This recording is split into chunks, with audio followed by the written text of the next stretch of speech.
Good morning everyone, and welcome to STEAM Saturday, brought to you by the New River and Hugh Embry Libraries here in Pasco County. My name is Miss Laura, and I'm your host. Today's experiment is going to be Humpty's Wild Ride. The science is explained in beautiful detail by one Steve Spangler on his website, Steve Spangler Science. Here are the supplies I have to help with my transformation. I have my egg, I have some glue, I have a couple of Sharpies or colored markers, I have some scissors that I used to cut out a couple of pieces of paper. I'm going to color those in and glue them onto the egg to make arms and legs. And I'm going to draw on a face with the Sharpies. Mr. Humpty, are you ready? I think he's ready to try this.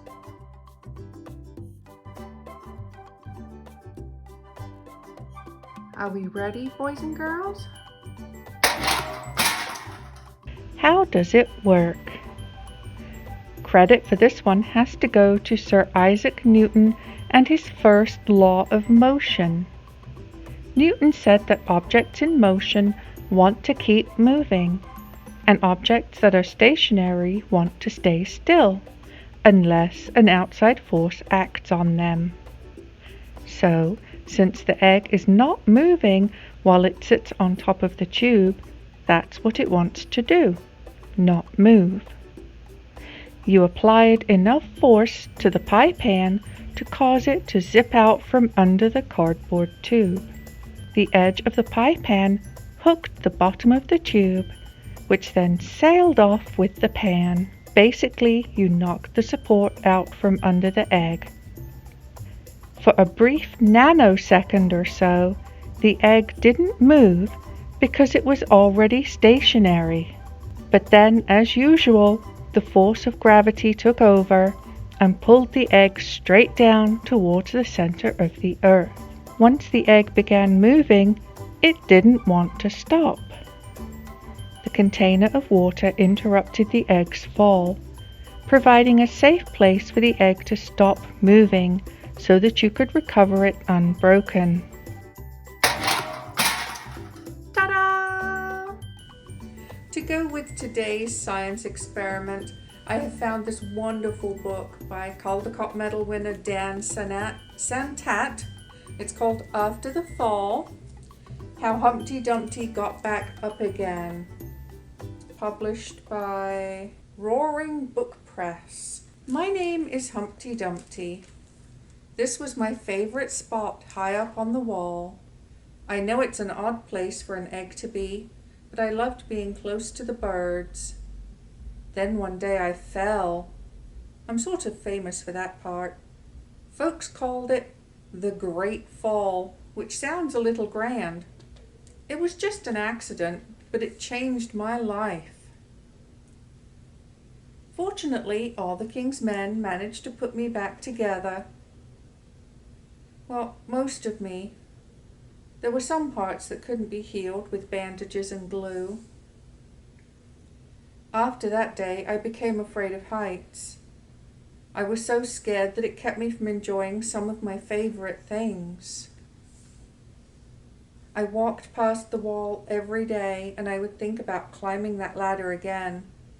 I really missed the birds and being high above the city, but I could never do it because I knew that accidents can happen. I eventually settled for watching the birds from the ground. It wasn't the same, but it was better than nothing. And then one day, an idea flew by.